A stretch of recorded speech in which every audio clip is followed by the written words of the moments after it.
I'm stuck in Toledo, Ohio. I don't like it here, but I can't leave. And I would make the same choice again in a heartbeat because my kids are here. Hello, I'm Dr. Felix Boecker, and today we're talking about something nobody warns you about when you're applying to medical school. You might not get to choose where you live for years, maybe decades, and you're going to have to make it work anyway. Welcome to In Search of 42. Let me tell you about every place I've lived as a physician. Miami, Florida for medical school. Warm weather, beaches, palm trees. I chose to stay there for the wrong reasons, but the weather was nice. Abington, Pennsylvania for residency. I wanted seasons again. I got blizzards and a steep driveway I had to shovel at 4:30 a.m. before heading to the hospital. Then came St. Louis, Missouri for the Air Force, a vibrant city with culture, restaurants, activities. I loved it there. I still miss it. And finally, Toledo, Ohio, after my divorce. Economically depressed, boring, nothing to do. And I am stuck here for the foreseeable future because my kids are here. That's the reality of medicine and geography. You don't always get to choose. The match chooses for you. The military assigns you. Your family obligations bind you. Your spouse's job constrains you. Your custody agreement traps you. And you have to make it work. So today, I'm going to talk about geographic constraints in medicine, how to navigate them, how to make the best of a location you didn't choose, and how to decide when geography is negotiable and when it is not.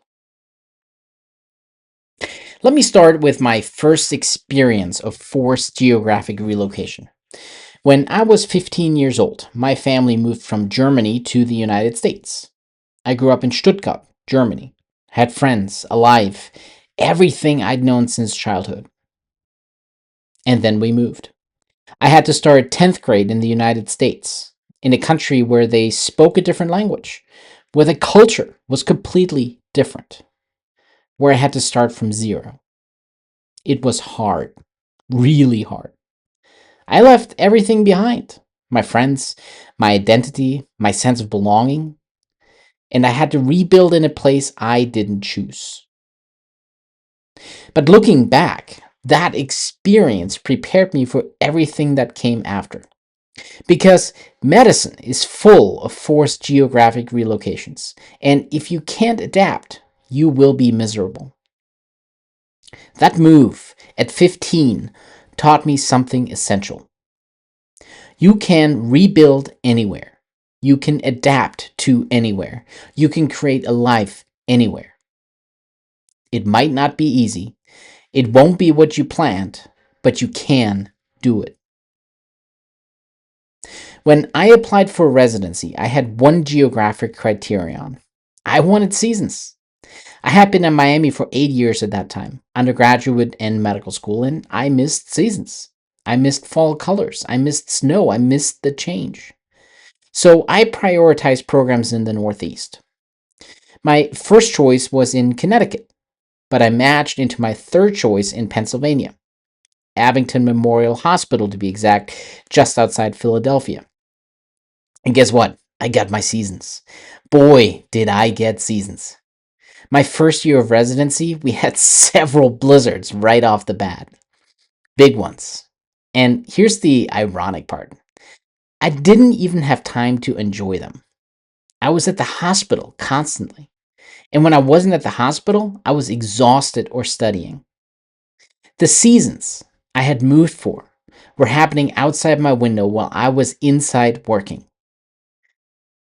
I always joke that the weather is always 72 and fluorescent where I work. But those seasons still affected my life, just not in the way I imagined. I shared a steep driveway with my elderly neighbors, and every time it snowed, I had to shovel it at 4:30 in the morning before heading to the hospital at 5 a.m. That's what I got to enjoy about my seasons. Shoveling snow in the dark while exhausted. But you know what? Pennsylvania was great, not because of the weather, but because the program was excellent. The training was solid, the people were supportive. The seasons were a nice idea, but they didn't matter nearly as much as I thought they would. So here's my first lesson about geography. Your reasons for choosing a location often don't matter once you're there. I chose Pennsylvania for seasons, but what made Pennsylvania good were the people and the training, not the weather. People choose locations for all kinds of reasons. I want to be near the beach. I want to be in a big city. I want to be near my family. I want good weather. And then they get there and realize they're working 80 hours a week. They don't have time for the beach. They don't have time to explore the city. They barely see their family. They don't notice the weather because they're inside the hospital, 72 and fluorescent. So when you're choosing a location, especially for training, remember this. You're not going to have time to enjoy most of what the location offers. What matters more is the quality of the program, the culture of the people you'll work with, the support systems available to you, the practical logistics of living there. Everything else is secondary. After residency, I owed the Air Force 3 years because they paid for my medical school. So they got to decide where I went. I had hoped to get stationed in Germany. I have German roots, I speak the language, and I wanted to go back. But that's not how the Air Force works. I didn't have the rank, I didn't have enough time in service, I didn't have any say. They assigned me to C-STAR St. Louis, the Center for Sustainment of Trauma and Readiness Skills, a trauma training center in St. Louis, Missouri. And you know what? St. Louis was great. One of my favorite places I've ever lived. It's a vibrant city, always something to do. Fairs, restaurants, museums, great for kids and families. The people I worked with were incredible. The training was exceptional. I loved it there. I still miss St. Louis. And I never would have chosen it on my own. In fact, I didn't even know where St. Louis was on a map when I received my assignment. I wanted Germany. I got Missouri. And it turned out to be one of the best assignments of my career. Here's the second lesson. Sometimes the geographic constraint that feels like a limitation turns out to be an opportunity. I didn't choose St. Louis. It was assigned to me, but it ended up being exactly where I needed to be. The people, the training, the city, all of it was right. And if I had gotten my first choice, Germany, I would have missed all of that. So when you're geographically constrained, try to stay open. Try to find what's good about where you are. Try to see the opportunities instead of just the limitations. That doesn't mean you have to love it. That doesn't mean you can't wish you were somewhere else.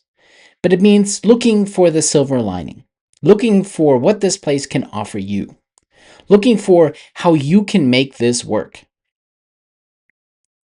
Because dwelling on what you don't have is pointless. You are where you are, so make the best of it. So after St. Louis, I got divorced and everything changed. My ex-wife moved to Toledo, Ohio. Her family is from this geographic region. Well, actually Michigan, but Toledo is the closest larger city. And my kids went with her. So I had to make a choice. Stay in St. Louis where I loved living and working and see my kids occasionally, or move to Toledo to be closer to them. Even though there were no trauma surgery jobs in Toledo, even though there were no general surgery jobs, even though Toledo is not a place I would have ever chosen to live. I moved to Toledo because my kids are more important than my career. My kids are more important than my preferences. My kids are more important than living somewhere I like. And that decision, that geographic constraint, fundamentally changed my career.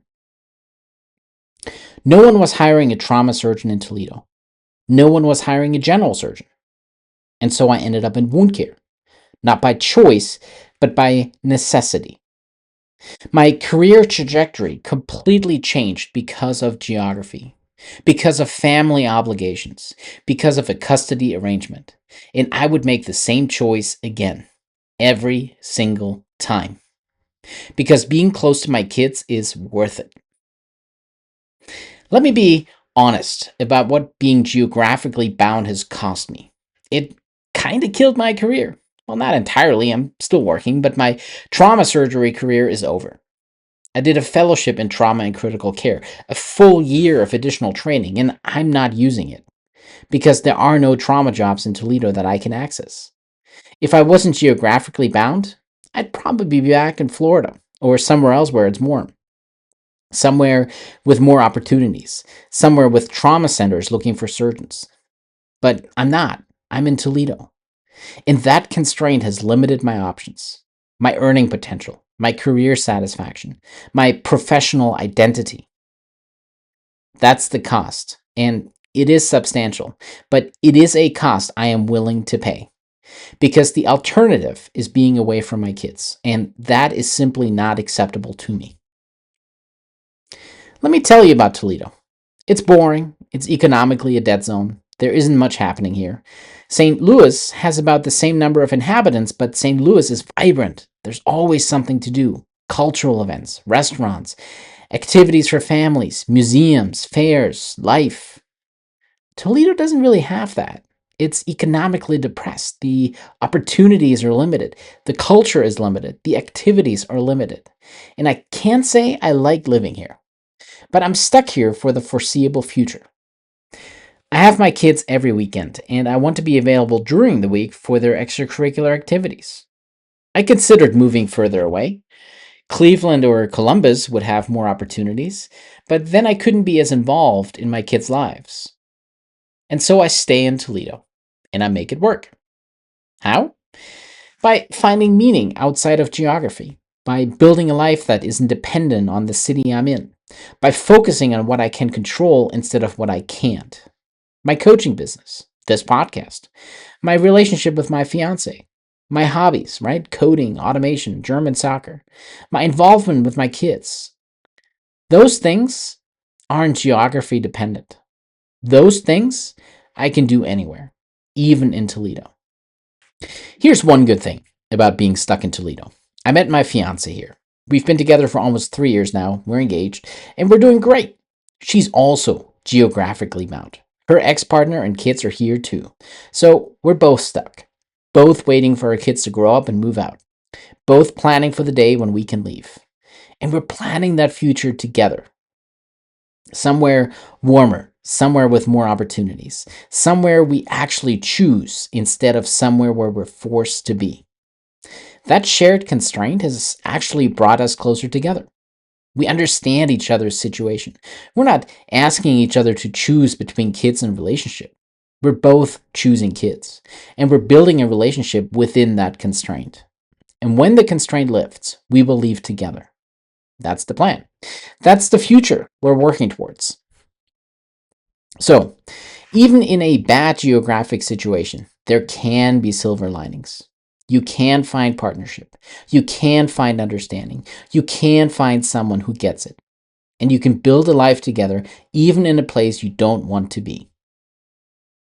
Here's something I wish I had known earlier. Geography isn't just about the city or the job. It's about support systems. My parents are in Germany.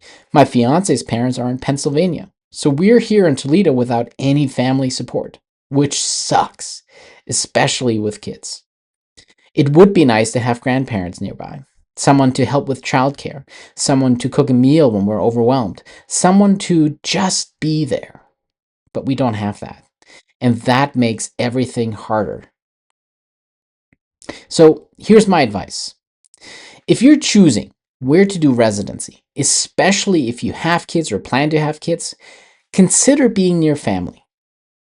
Not your in-laws necessarily, though that can help, but family who will actually support you, who will help with laundry, cooking, childcare, house maintenance, who will be there when you're at the hospital for 30 hours straight. That support is invaluable, and the lack of it is brutal. I didn't think about this when I was choosing residency programs. I didn't have kids when I started residency. Family support didn't matter to me.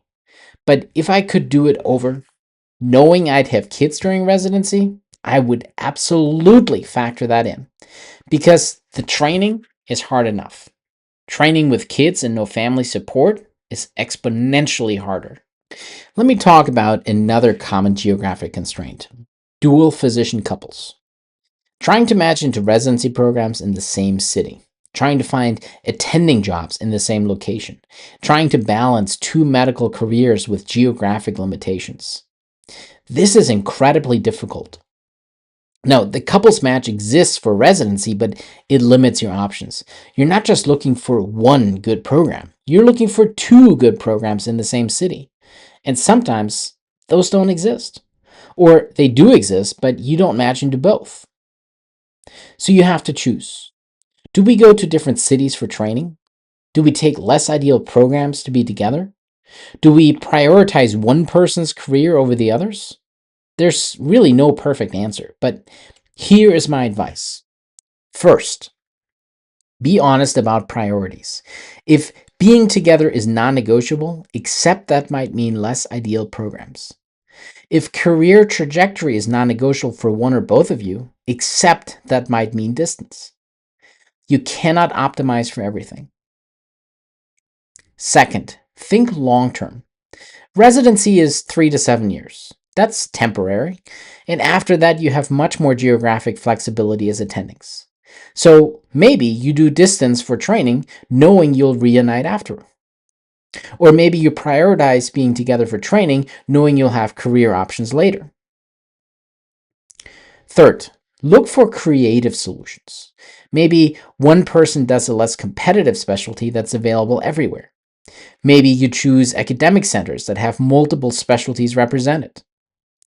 Fourth, use the same advice I gave earlier. Be near family if you can, especially if you have or plan to have kids. That support system matters more than you realize. And finally, remember, your relationship is more important than your career. I've been divorced twice. Both times, medicine played a role. Don't sacrifice your relationship for a prestigious program or a perfect location, because you can recover from a career setback. It's much harder to recover from a destroyed relationship. So, let's say you're one of the lucky ones. You're geographically flexible. No spouse, no kids, no custody arrangements, no military commitments. You can go anywhere. What should you consider? Here's what I've learned from living in Miami, Pennsylvania, St. Louis, and Toledo. First, location matters. A great job in a dull city sucks, but a mediocre job in a great city offers opportunities outside of medicine. Second, cost of living matters. Physician salaries don't vary as much as cost of living. You might make $50,000 more in New York City, but your housing costs will be $100,000 more. Do the math. Third, social opportunities outside of medicine matter. This is crucial. You need a life that doesn't revolve around medicine. Find a city where you can pursue hobbies, where you can make friends outside of healthcare, where you can have interests and activities that have nothing to do with being a doctor. For me, that's following German soccer, coding and automation projects. Whatever it is for you, make sure the city supports it.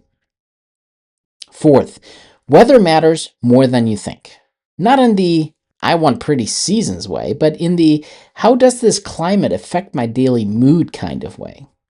If you're someone who gets seasonal depression, don't move to Seattle. If you hate being cold, don't move to Minnesota. If you love outdoor activities, make sure the climate supports that. Fifth, dating pool matters if you're single. Small cities have small dating pools. If you're single and want to find a partner, that's worth considering. Sixth, proximity to airports matters. If you want to travel or visit family, being near a major airport makes a huge difference. Toledo has a tiny airport with very limited flights. St. Louis has a major airport with direct flights almost everywhere. That matters. Seventh, cultural fit matters. Some cities are conservative, some are liberal, some are religious, some are secular, some value work life balance, some glorify workaholism. Find a city whose values align with yours. Otherwise, you'll feel like an outsider forever. So, how do you make it work when you're geographically bound to a place you don't love? Here are my strategies. Build a life outside of medicine. Find hobbies, find activities, find interests that have nothing to do with being a physician. Again, for me, that's coding, automation, soccer, and podcasting. For you, it might be something else entirely. But you need something that's yours, something that isn't dependent on geography, something you can do anywhere. Build community, even if it's small. You don't need a huge social circle. You need a few good people. Find them and invest in those relationships. Even in a boring city, good people make life better. Use technology to stay connected. You're geographically bound, but your relationships don't have to be. Video calls with friends and family who live elsewhere, online communities for your hobbies, virtual connections that transcend geography. Modern technology is a great tool to stay connected. Find meaning in your work. If you can't love where you live, at least find satisfaction in what you do.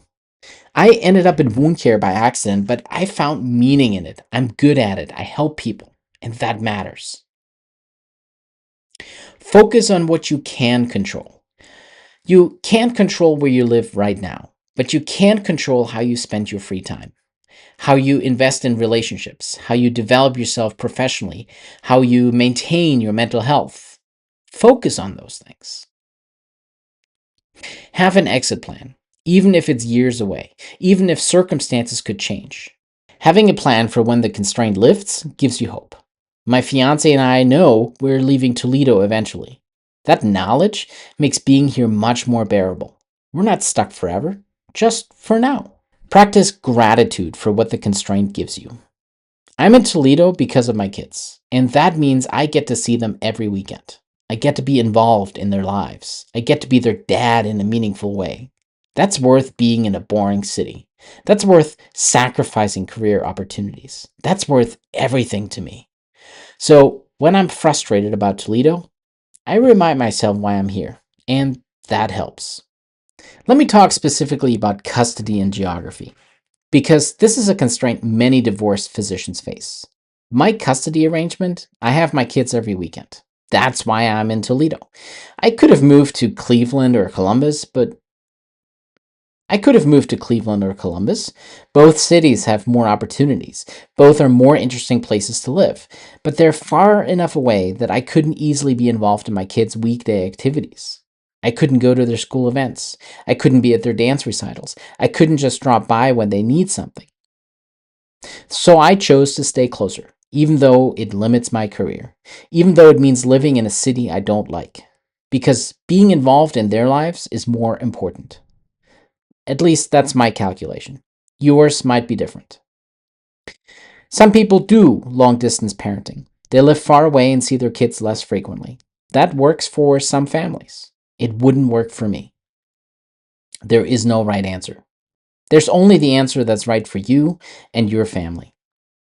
Just be honest about what you're choosing, about what you're giving up, and make sure the trade off is worth it. For me, it is. Even on the days when I hate living in Toledo, it's worth it to be close to my kids. My kids will eventually grow up. They'll move out, they'll start their own lives, and when that happens, the geographic constraint lifts. My fiance's kids will grow up too, and then we'll be free to leave Toledo. We don't have specific plans yet, just somewhere warmer, somewhere with more opportunities, somewhere we actually want to be. But that future is years away. But it's coming. And knowing it's coming makes the present more bearable. If you're geographically bound right now, think about when that constraint might lift. Is it temporary, permanent, somewhere in between? If it's temporary, having an end date helps. You can endure almost anything if you know it's not forever. If it's permanent or close to permanent, then you need different strategies. You need to build a life that works where you are. Not just survive until you can leave, but actually build something sustainable. For me, it's somewhere in between. I'm here for years, not forever. Long enough that I need to build a real life, but not so long that I can't dream about leaving. That's the balance I'm trying to strike. Here's the good news. If you're an attending physician without family constraints, you have enormous geographic freedom. Physicians are needed everywhere.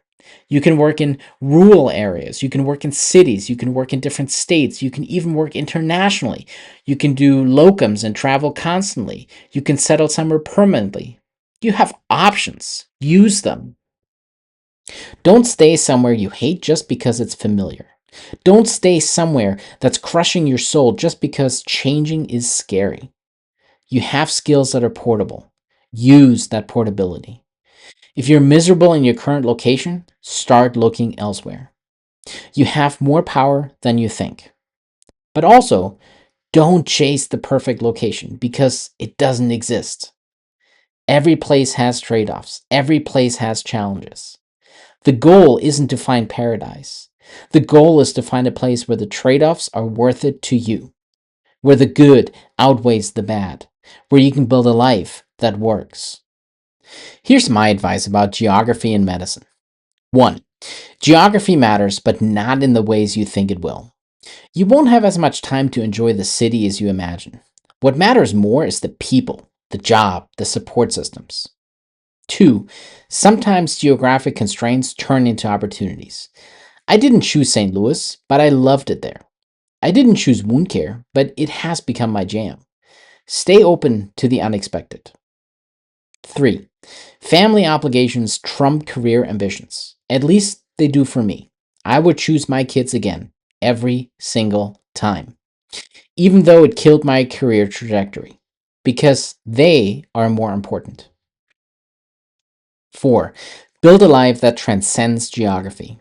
Hobbies, relationships, interests that you can take anywhere, that aren't dependent on where you live. 5. If you're geographically flexible, think carefully about what actually matters. Not just, is this a cool city? But can I build a sustainable life here? 6. If you're geographically bound, make the best of it. Find the silver linings, build community, focus on what you can control. Have an exit plan if the constraint is temporary. 7. Don't suffer in silence.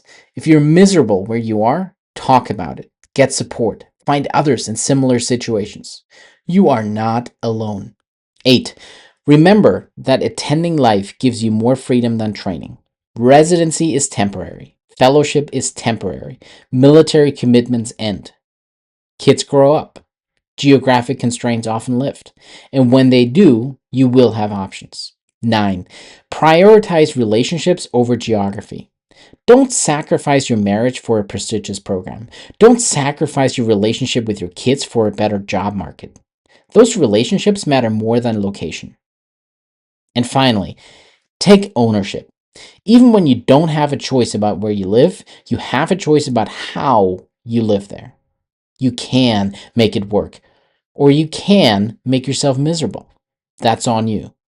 I'm stuck in Toledo. I don't like it here, but I'm making it work because I choose to, because my kids are worth it, because my fiance is worth it, because my life is bigger than my location. You can do the same wherever you are, whatever constraints you're facing. You can make it work. I've lived in 4 different places as a physician: Miami, Pennsylvania, St. Louis, Toledo. Only one of them did I really choose. The others were chosen for me by the match, the military, or family obligations, and I've had to make it work in all of them. Some were easier than others. Some I loved. Some I'm just enduring. But I'm making it work because that's what you do. You adapt. You build a life. You find meaning where you are. You focus on what matters and you keep moving forward. Geography matters, but it doesn't have to define you. This is In Search of 42. I'm Dr. Felix Boecker, and wherever you are, you can make it work. If this episode resonated with you, hit that like button and subscribe. Leave a comment about your geographic situation. Are you stuck somewhere you don't want to be? Are you making it work? How? What strategies have helped you? Or are you geographically flexible and trying to find out where to go? Let me know. And let me know what else you want to hear about. And then I'll see you in the next episode.